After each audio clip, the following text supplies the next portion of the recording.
Эзэнгүү төрийн эмнэлэг нэвтрүүлгийн 65 дахь дугаар үзэгч та бүхэнд хүрж байна. Эрхэм дүрд эзэд би эзэд байгаа хэрнээ эзэнгүүд зөрчигдсөн маш олон асуудлууд байгаа.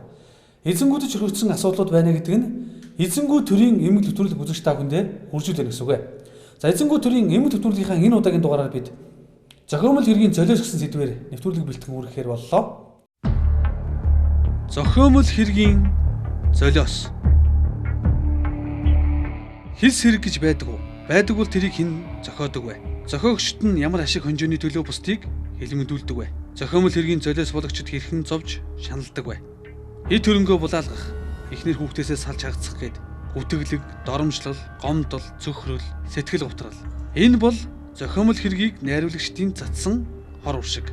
Та яг одоо Содном Даржааг 18 жил шоронд суулгасан эвнэлт түүхийг сонсох гэж байна. Тэр үед юу болсон юм бэ? Та тэрийг юусан үзэж байна. Тэр үед яг одоо хөдөөнөөс 2 хүн ирээл манай нэг найзыг дагуулж нэг найз маань хоёулаа ирээл тэгээд цуг нэг одоо дайл цайлаад нэг 2-3 жил ярих уусны дараа нөгөө нөхөр маань тарын шинд ороод өгцсөн байдаг байхгүй юу? 4-5 хоногийн дараа гарч ирсэн. Тэгээд тэр гарч ирэхдээ архины хордлогоор шүүх эмнэлгийн дүгнэлт гарцсан. Өшөө гадны нөлөөгүй байхдаа очноод 18 жилийн ял өгчөөд байгаа байхгүй юу? Тэгээд заргалтад би яг биеэр 14 жил 6 сар суугаар гарч ирсэн. Тэгээд энэ хууль тэр шүүх нь болохоор надад үлзий байж өгсөн хүнд нотлох баримт гаргаж ирж өгөөгүй учраас чангал гэрмтэй ороход 18 жилээр таслав гэж гол нь эндээ байхгүй. Тийм нотлох баримтаар энэ хүнийг гэн буруутад тооцож 18 жил өглөө гэсэн бол одоо хамаалга. Өгсөн хүнд нотлох баримт гаргаж ирж өгөөгүй шүүх цагдаа нотлох баримтаа олж иж прокурорч нотлох баримтаар надыг шийтгэх нь өгөхөөс тийм ээ. Зүгээр нэг одоо нотлох баримт гаргаж ирж өгөөгүй гэж хэлснээр 18 жил өгж ингэж надыг хохироосон байхгүй юу. Тэгээ ээж их туушгүй хавтлыг боддогоос аавч угаасаа өөрөө хийгээгүй хэрэг гэл хэрэгээ яахгүй байна гэл ээж болохоор энэ хүн чинь таншаа нөхөн дунаад өгсөн юм шүү. Манай нөхөр гимгүй буруугүй гэл явна. Бага саны зурагтаар ямар ч тэр үнийг зарлуулаад гарахад аав өөр уцаар залгаад энэ хүн манад ирсэн хөдөөнөөс ирсэн хүн гэд манад байсан хүн байна гэд очиод өөрөө хэлжсэн. Ямар ч хүн алсан хүн бэ өөрөө бас тэгж байрч өгөхгүй шүү дээ. Одоо харсан чи хараагүй ч тэгвэл манад байгаагаа хэлэхгүй нэстэ хүн өөрөө хүн алсан бол тэгээ очиод өөрөө ингээд цагдаас очиод энэ манад байсан хүн байна гэж хэлжсэн. Тэгээл хэд хоног удаа аавыг аваа явчих гэрээс. Тэгээ сайхан 4 байранд лам бол тавлаа идэгээс аав ивал байр нь одоо ямар асуудалтайсэн жоохон бах туураагдаал бид чинь айл хажуу өрөөгөр байгаа л. Тэгээд тэр үед одоо хүүхдүүд нь яаж үлж байгааг ерөөсө бодохгүй байхгүй. Энэ хүн ямар хэрэгээ ингээ хүлээ чинь. Одоо яг нэг бодвол төлөвлөгөө норм байдаг юм л энэ хүнд хэрэг хүлээл гэснээр ар гэрийнх нь амьдрал ямар үг ерөөсө бодоагүй байхгүй. Тэгэл 3 хүүхд үлдчихээн. Энэ хүн нэг гэр яг ихнэр нь ингэж их явж гин гэдэг ерөөсө бодож үзэж байгаагүй. Тэгвэл миний дүү чинь өстой сайн хүндээ одоо тэгээд хуулийн байгууллага ингээд учир явдлыг олоод нэг цайлгаад өгнө гэдэгч бид нэр итгэжл байна. Одоо хүсэж байна, итгэж байна. Одоо юм үнэн гэж байдаг юм бол тэгвэл одоо энэ телевизээр дамжуулаад хуулийнхаа байгууллагаас л хүсэж байна дээ одоо. Арх үйлдвэрлэгчдэд мөн бас амьдралыг оронгоор нь эргүүлж чадах архинд хэлэх мууг олдгоо байсан цаг. Шүлэнгтэж архийг уучгаад дараа нь шүүс гарахгүй болтлоо архийг муулдаг хүмүүс маш олон. Сайхан зангийн илэрхийлэл болгож эдээний дээж хэмээх сархтаар сайн нөхрөө дайл цайлаад гаргасныхаа төлөө хүн амны хэрэгтэн болоод аавын хаалга татчихсан Содном Даржаагийн харамсаад барахгүй тэр нэгэн хар өдөр та бүхэнд ч гэсэн сэрэмжлүүлэг болж мэдэх юм. Та арх авч өгсөн уусан гэдгээр л буруу тал 18 жил 18 жил авсан. Тэнийг бас тэр хүний одоо хүлд буруутай байж магадгүй гэсэн зүйлийг ярьсан юм байна. Одоо бараг санаатаар алдсан. Тийм зохиомлоор хийсэн юм байна. Зохиомлоор хийсэн байхгүй юу? Тэгэхээр хуулио сайхан энд буулаа штэ. Тэгэхээр тэнд нэг хүн зөгтөө өвтөж байна. Тийм. Арай тэр. Замын яг эсрэг талд тэнд бас нэг зөгтөө өвтөж тий. Тэгэхээр энд бас энэ нэвтрүүлгээр дамжуулж биднээс юу хэлэх гээд байна гэхээр энэ архитектийн хор уршиг тий. Архитектийн бас энэ одоо яг эцсийн үр дүн нь ямар байд юм бэ гэхээр одоо бүр ингээд нэвширтлээ аргуух юм бол ийм болох нь дараа нь бас нэг хүнд гай болох нь шүү дээ тийм ээ. Тэр бол яалтчгүй үнэ. Арх аваад тэр өөрөө цохоод алчихаагүй. Одоо энэ хүн өгцсөн байгаа юм бол энтэй хамт архиулсан хүн хэн байв хөөгөөд би хамт уусан юм а гэлсэндээ очиж хүнийг аваач ялддаг биш үү? Хуулийн буруу байхгүй. Одоо ингээд ах ингээ харж байна та ингээд хэсгээ согтуу ингээд хэлж. Энэ хүн бас Монголын эмгэгчүүд одоо ингээд архитект байна. Яг нь тухайн үед бол тийм болцсон юм. Энэ таран шин дотор тэр хоёр таран шин. Заавал тийш үү? Энд наадам шиг юм болцсон байсан. Би ажиллаа хийгээ явж хагаад гараад ирсэн энэгээр ингээд тойроод ингээд наадам шиг юм болцсон байсан. Би өнгийг харж юу болцсон гэсэн. Энд хүн өгцсөн байлаа гэж. 18 жилийн өмнөх юм шүү гэж бодож хамгийн гол нь 18 жил урдах юм байхгүй юу? Би тэгээд хүний эрхт хандсан, цагдаа хандсан, бүхэл юмд хандсан. Би ерөнхийлөгч бичсэн, багваандд бичсэн, дээд шүүгт бичсэн. Над хариу өгдөг байхгүй. Тэндээс олцсон юм тий. Тэр заавал олцсон газар нь очие. 1998 оны 6 дугаар сар хүн амны хэрэгтэй холбоотойгоор байцаан шалгаж байсан эрүүгийн цагдаагийн газрын хүн амны онц ноцтой хилцсэн мөрдөн байцаагч Лачин Жав одоо тэтгэврт гарсан. Тэрээр тухайн үедээ хэрэгт холбогдсон содом даржаа гүрсэд нарыг хүн амны хэрэгт буруугүй хохирогч олон хоног дараалан арх хэтрүүлэн хэрэгсний улмаас амиа алдсан. Тухайн үед сонин хэвлэлд гарч байсан материалыг хэргийн материалд давхар хавсаргаж хэргийг хэрэгсэхгүй болгох хүсэлтэд борхорд бичнэ гэж байсан боловч ээлжийн амлалтаа авснаар хэрэг буруу тийш шийдэгдэх их усүр болж хуурчээ. Мөрдөн байцаагч Лачин Жав ээлжийн амлалтаа авах зайлшгүй шаардлага гарсан байсан учраас тухайн хэргийг эрүүгийн цагдаагийн газрын хүн амны онц ностой хилцсэн мөрдөн байцаагч хошууч Эрдэнэ 2 шалгахаар болсон байна. Эрдэнэ 2 нь одоо цагдаагийн хурандаа солтоогоор албан үүргийг гүйцэтгсээр байгаа. Тухайн үед мөрдөн байцаагч Эрдэнэ 2 нь содном даржаа гүрсэд нарыг тухайн хэрэгт буруутаагаар барахгүй санаатаагаар хүний амнасыг хохироосон байж мэднэ хэмээн тал бүрээр шалгаж хэлжээ. Ингэж явахдаа мөрдөн байцаагч Эрдэнэ 2 содном даржаатай гудамжинд тааралдаад үл ялгалцсан байна. Энэ тараншид өгсөн байдаг байхгүй юу? Одоо энэ хоёр тараншид ороод унтсан. Энд биш үү? Тараншаа хамгийн гол нь биш үү? Тэргийн хад усан задраад тэр хүн бол биш ингээд нүүр аманд химбигээд тийм л юм болсон байсан. Тэгээ хувцсан дээрээ хөө гараад тэгээд биш үү? Тэр хүн хувцаа тайлаад ороод унтсан болох би хувцсыг тайлж аваачаад хүн аваач шалданаар нэндүү хийчихэд тэгээд хараа байж их уу амьдралгүй юм байхгүй голын усанд өрийн усанд хүн цогцоод хувцсан тайлддаг гэдэг би мэдсэн.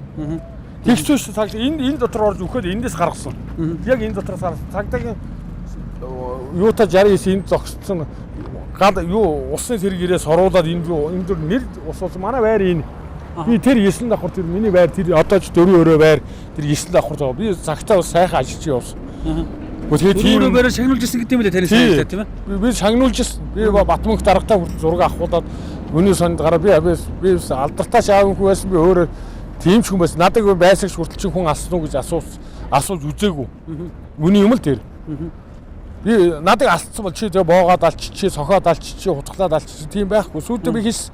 Гэхдээ та нар тэр шүүх эмнэлгийнхаа дүгнэлт хэлээд би нэг бол хэргийн шүүх зүр худлаа хүлээгээд явах хүртэл би байцаагт хэлж үзсэн. Тэгээ байцаг сүлд ингэс чи энэ хэрэгт холбогдлого цагаатах өгнө гэж хэлээд эцэн бүх ич баримтыг одоо байхгүй болгоод дугаар нь өөрчлөөд шар сонин дээр хүртэл архиныхаа болов одоо ард эрхтэр хүрэх гарсан. За тэр нь хамаагүй тэр тухайн үе тэр сурвалжчин яаж аваад ч юм уу шүүх эмнэлгийн дүгнэлтээр тэр мэдээ шүүх эмнэлэг дээр очиж л авсан шүү дээ. Энэ нэгдүгээр хороолт хүн амны хэрэг гарцсан. Хүн амны хэрэг гарах биш. Хүн өгчлээ гэсэн шүү дээ. Одоо сая их шиг унтаад өгсөн ч бай энд ороод өөрөө ороод унтаад өгсөн байдаг байхгүй юу. Тэгээ надыг аваачаад алчаад бүр энд ингэ хийж гэнэ гэж бодож байгаа. Тийм төсөөлөл тэгшиш асуугаагүй байцаг шүү. Гэтэ шүүх борхоор хоёр над ял өгдөг хэцүү байхгүй юу. Гэтэ энэ улсуудад өөрсдөө мэдж байгаа юм тийм ээ. Одоо миний хувийн хэрэг дээр хүртэл одоо тухайн хэдэн сар байсаа? 5 сарын 31-ний ороо эндээс салдаг байхгүй бид нар энд. За. Тэгээ 6 сарын 1-нд л хэдэн ч өгсөн өгөөд 4-ний өдөр энэ хүн эндээс гарсан юм. 4 хоногийн дараа энэ тараншинаас гарсан байхгүй юу? Тийм ээ. За. Тэгээд дөрөв тухайн үед таныг бол нэг сэжигтнэр бол байцаарч ирсэн юм уу? Яг яаж ирсэн? Зүгээр л байцаарч ирсэн. Зүгээр л аваачаад 72 хийгээд шууд аваачаад надад ганц удаа сориод би 3 сар болоод хол өгдлөг болоо гараад ирсэн байхгүй юу? Тэгэхээр одоо телевиз үзэж байгаа үзэгчд маань ингэж байгаа л да. Ерөнгөд шоронд орсон хүн болгон өөрсдөө гарч ирээд би бол яа хийгээгүй би бол хэлмэгдсэн гэж ярьдаг. Гэхдээ ингэж ярьдаг ч гэсэн яг тодорхой яг тэр дунд хэлмэгдсэн үнэхээр хэлмэгдсэн хүмүүс байдаг. Тийм учраас бид нар бас энэ эзэнгүү тэр юм зүйлээр яаж байгаа. Та бас манай нэвтрүүлэгт хандсан тийм ээ нэвтрүүлэг. Би хэлсэн. Би эзэнгүү тэр нэвтрүүлэг хараад би хамдаад би хийсэн. Би сүүлдээ шүү дээ өнөөдөр хууль хяналтынхаа сайхан болж байна өнөөдөр шүү дээ. Нэрэ дээр тэнгэр хол доошоо газар хатуу гэж би тэгж явж үзсэн. Хуулийнхан болно штэ. Биш. Тэнгэр газар хоёроос өөр биднээс өөр юу мэдхгүй гэснээр хүнийг шийдчихсэн цаг байсан. Одоо өнөөдөр сайхан болж байгаа юм байли. Би тэр сайхан болж байгаа үед нь би нэвтрүүлэг өгч чад. Үүнээс гоц наач хийцэл байгаа штэ гэж хэлэх тийм.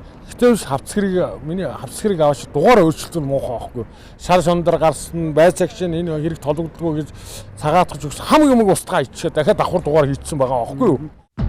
Хэрэг хийгээгүй гэдэгтээ бардам байсан судан даржаа хэргийг мөрдөж байсан мөрдөн байцаагч хоёр инхүү хон чондоо тулсан байна. Тийм ч учраас мөрдөн байцаагч хошууч Эрдэнэбаяр судам даржаагийн байрны орсон жүүрийн хүүхэд болох өмнө нь шоронд хулгаан хэрэгээр ял идлээд гарч ирсэн Сумья Бэсийг гэрчээр татаж орцонд содном даржаа гүрсэд хоёрыг хүн амны хэрэг хийчихлээ гэж ярилцаж байсныг нь сонссон хэмээн шүүх хуралд оролцуулах гэрч болгожээ. Нэг орцны нэг ээжийнхээ оронд байсан хүнээр аваачиж. Энэ хоёр ингээд тэр гүрсэж миний хам хэрэг байдгийг. Энэ хоёр одоо алчлаа юу гэж хэлэх үгээ явж ясан гэдэг үгээр аваач надад шийдсэн байхгүй. Хизээ тийм болоогүй. Уу алчаад одоо би одоо тэгээд яах үгээ явж явах уу. Тэгээд энд наадам шиг болцсон багт би очиад ингээд өнгийгэл хараад байж явах уу. Гозор хүн алдсан амны хэрэгцээ улсууд надад 10 хэдэн жил явах таарсан. Гэхдээ нэр 3 хоног 5 хоногоос үрдүүлсэн үнэхэр болдгоо байлээ. Нөөрч хүрдгөө байлээ ёстой хүн алсан. Тэг баригчаа санаа амардаг гэж ярьдаг л байна. Тийм ээ. Гэхдээ би таавал нэрээ цэвэрлэх гээ 4 хүүхэдтэй тийм ээ. Би бол сайхан ажил хийж сайхан амьдралдаа явуулсан үнэн. Гэхдээ хүнийг одоо тэгж аваач хэлсээр яд идлүүлнэ гэж хэцүү байхгүй юу? Над буудантай зүйл анги өгсөн. Би буудантай зүйл ангийг авъя гэж хэлсэн.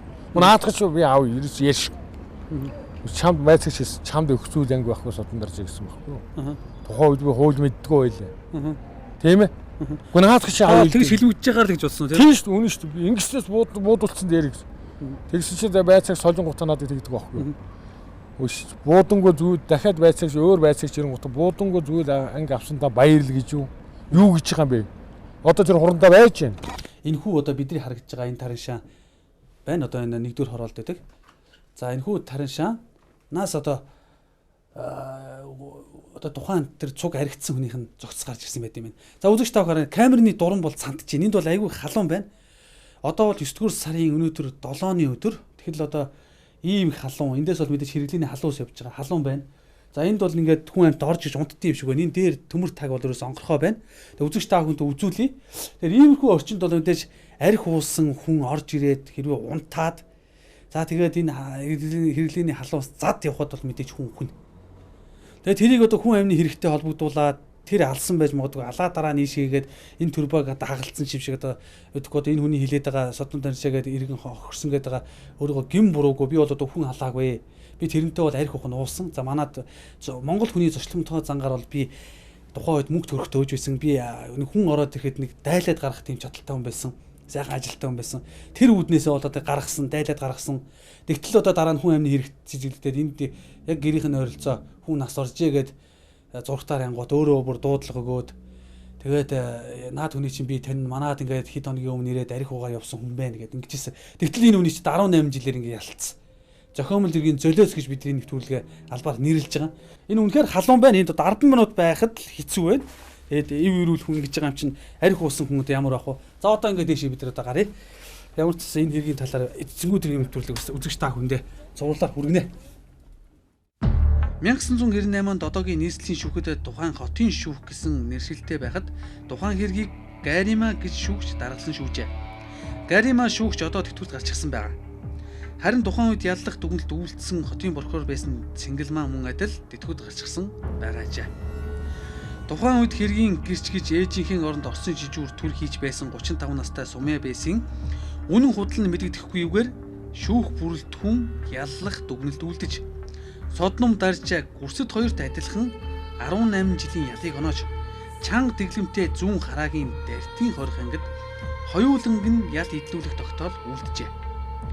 Ингэхдээ хүн амны хэрэгтэй гэх хэрэг хамуудын аль аль нь шүүх хүрлийн үеэр гин буруугүй гэдгийг хэлсээр байхад шүүх бүрэлдэхүүн өөрсдийгөө гин буруугүй гэх нотлох баримтыг шүүхэд гаргаж өгөөгүй учраас гин буруутай тооцсугаа гэд ялцгаж тэрхүү шүүхийн тогтоолыг нь дээш шүүх сайн хянаж нэгтлалгүй нийслэлийн шүүхийнхээ шийдвэрт итгэн хിവэр нь баталснаар хоёр хүний эрхчлөө тэдний ар гэр гашуун зовлонд унжээ.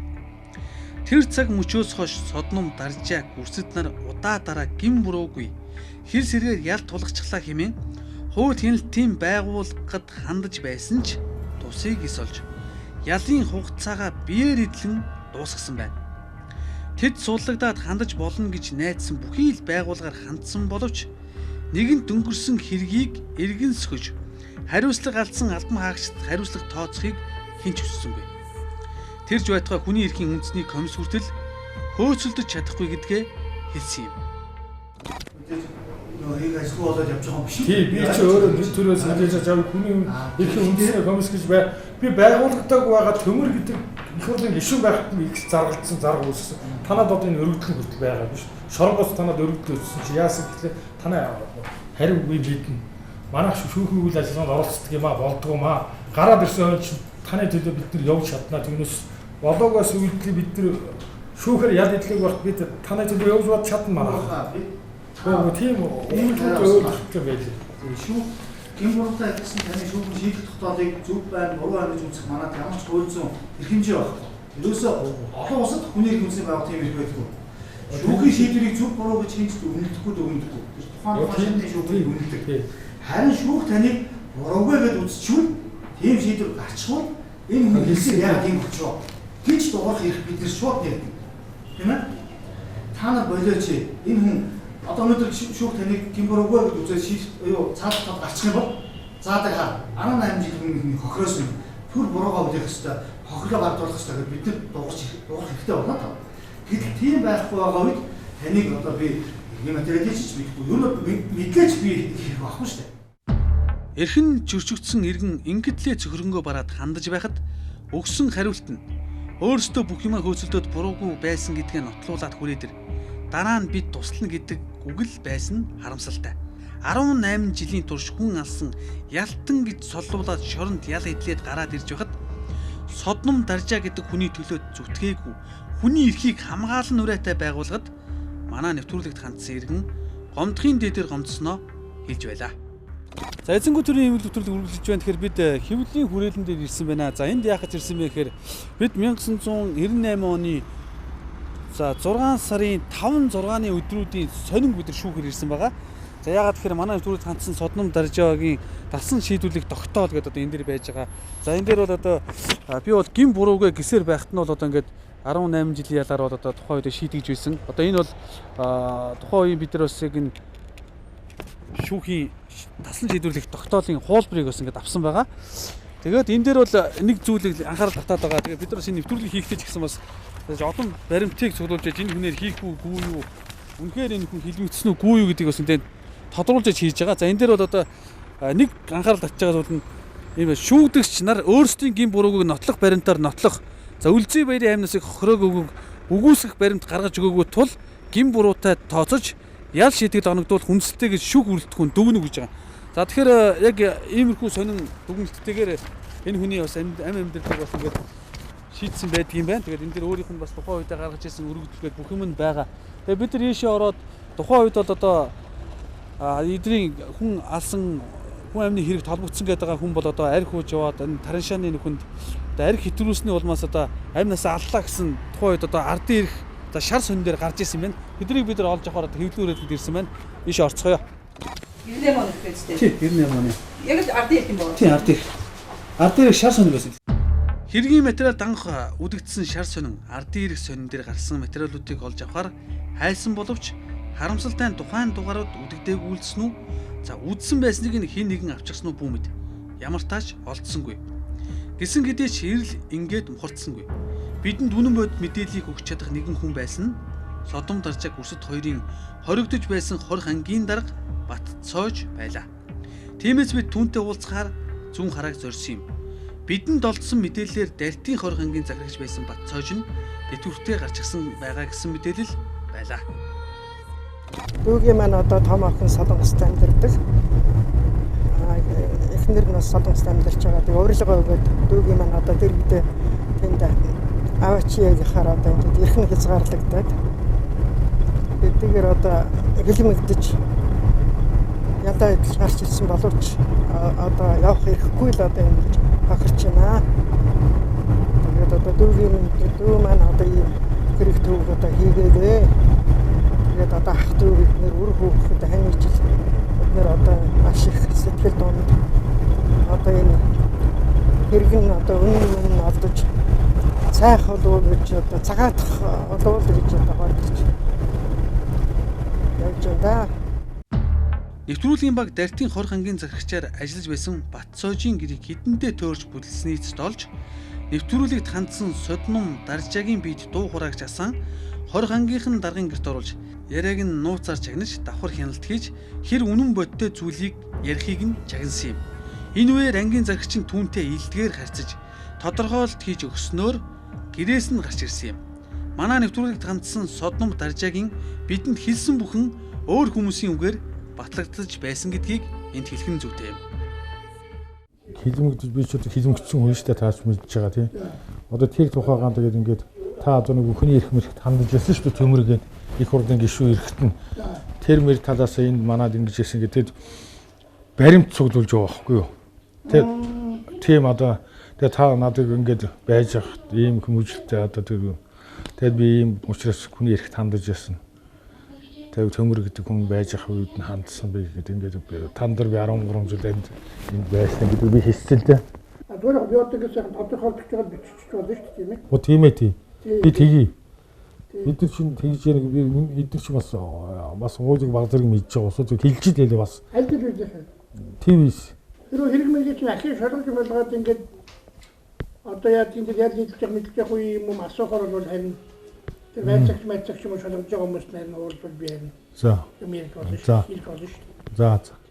За эзэнгүү төрийн нэвтрүүлгийн хамт олон зүүн хараад ирсэн байна. Тэгэхээр энэ зүүн хараад ирсэн маань бас учиртай. Тэгэхээр манай нэвтрүүлэгт хандсан Содом Даржаа гэдэг энэ иргэн бол за хил сэргээрээс 18 жил бас ял эдэлсэн. За тэгээд тийм ч учраас манай 20 хангийн дарга за Батцоо гэж одоо бол тэтгүүртэй гарцсан хүн байгаа. За тэрэн дээр очиж уулзах хэрэг байна. Тэгээд бас миний зан шаран шин за тухайн үед бас үргэлж гомдол гаргаж ийсэн талаар бол одоо мэдэх хүн гэсэн.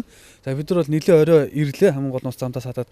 За тэгээд ирсэн бидэрт бол одоо за мэдээж энэ эдийн тухайн үедээ бол тийм байсан ч гэсэн за би энэ хүнийг бол сайн мэдж байна. За тэгээд тодорхойлт гаргаж өгөө гэд 2015 оны 9 сарын 8 гэдэг ийм тодорхойлт гаргаж өгч байна. За тэгэхээр энэ хүү 20 хангийн захирагч маань одоо юу гэж ирж байгаа Дартийн 20 хангийн захирагч байсан тийм ээ. Тэгэхээр 10 хэдэн жил ерөнхийдөө тантай бол цуг байсан тийм ээ. Цуг байсан 13 жил цуг хамт байсан яг.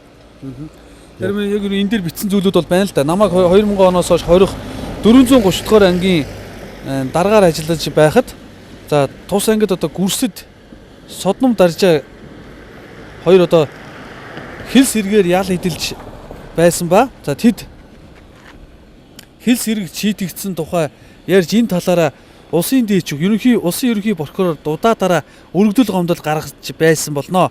За 2002 онд улсын хурлын гишүүн улсын хурлын хүний эрхийн дэд хорооны дарга 9 төмөр тус ангид одоо ирэхэд энэ талаар одоо танилцуулж уулзуулсан ба за төмөр гишүүн тусланаа хамт энэ хэргийн талаар өргөдлийг нь авч одоо явсан болно гэдэг. За энэ хүү утгатай тодорхойлтыг гаргаж өгөө доороо өөрийнх нь гарын үсгийг зураад дээр ингээд он сараа тавиад ямар ч гэсэн бид нар бол Улаанбаатар хотоос бол хайгаа зориод гэрийн одоо хэд өөрчлөгдсөн байна. За гэрийн бол ингээд хайсаар байгаад за одоо өнөөдрийн цагаар одоо Улаанбаатар хотын цаг хэдэлж байна.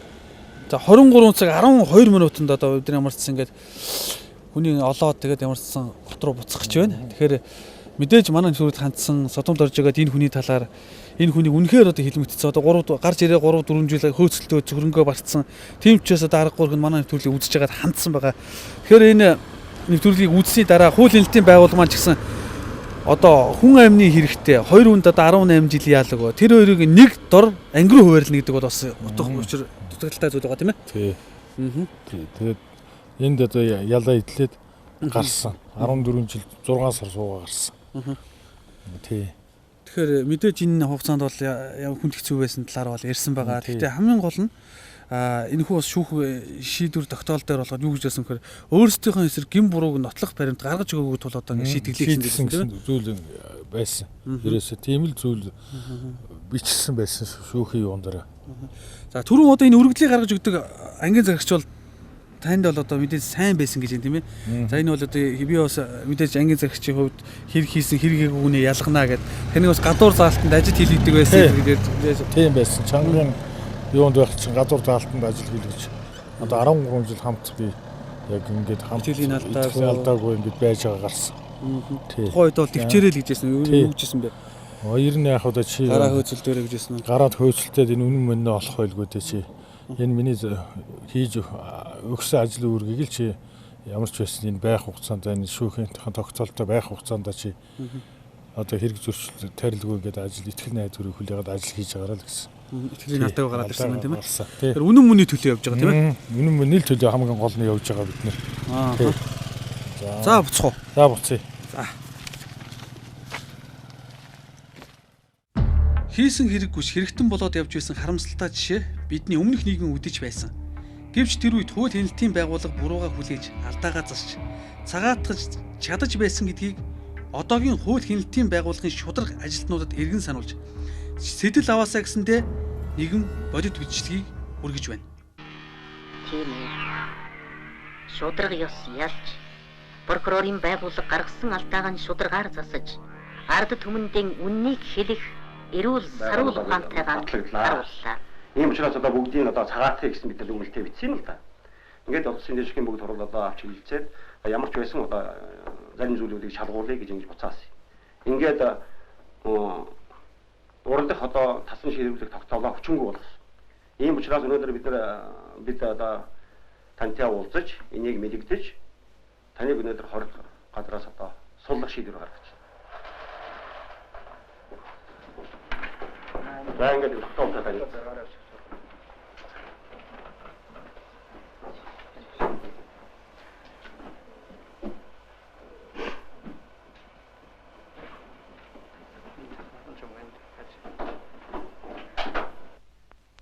Тэгээд хандаж одоо ярьж хэлж хүссэн юу байна вэ?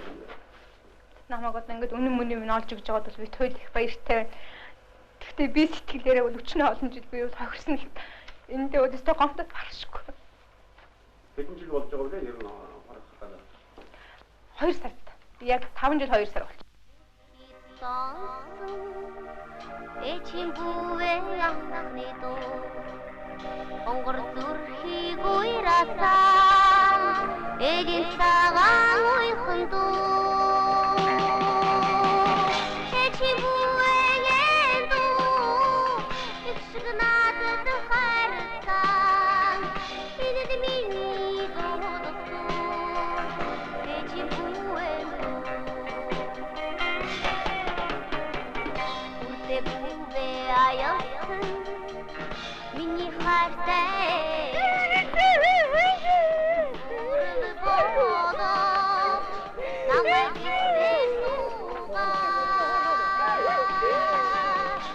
Дээрэн нэг л нартай цэнхэрхэн дэлхийд үнэн гэдэг нар шигийн ганцхан билээ. Тэгвэл гэмт зэмгүй хүмүүсийн элгийг хатааж зүрхийн зүсэн нулимсаар нь тоглоом тохуу болгон зовлонгоор нь жаргал хийн буун дуугүй хэлмэгдүүлсэн эзэдэн чухам хэн байваа. Тийм ээ. Алдаа гаргасан бол буруугаа хүлээж чаддаг. Хүн хэлмэгдүүлж ажил амьдралаар нь хохироосон бол цагаатгаж чаддаг. Хуультай төртөө байхыг бүгд хүснэ. Эндээс харахад чоронд ял идэлж байгаа хүмүүсийн хичнээн нь хэл сэргээр хэлмэгдэн ял идэлж байгааг хинч таашгүй билээ. Эзэнгүү төрийн эмнэлэг төрлөгийн 65 дахь дугаар энэ хүрээд өндөрлөж байна. Эрхэм төрд эзэд би эзэд байгаа хэрнээ эзэнгүүд чөрөгдсөн маш олон асуудлууд байгаа. Эзэнгүүд чөрөгдсөн асуудлууд байна гэдэг нь эзэнгүү төрийн эмнэлэг төрлөг үзэгч та бүхэндээ хүрсээр юм шүүгээ. За эзэнгүү төрийн эмнэлэг төрлөг энэ удаад зохиомжтой хэргийн золиос гэсэн сэдвээр үзэгч та бүхэндээ нэвтрүүлгийг үлдээлээ. За энэхүү нэвтрүүлгийг бид бас цаашид үргэлжлүүлэн за энэхүү нэвтрүүлгийн үр дүн гартал за эргэн сурвалжиж мэдээлэх болно. Дараагийн дугаараар дахин уулзлаа. Түр баяртай үзэгчтэй.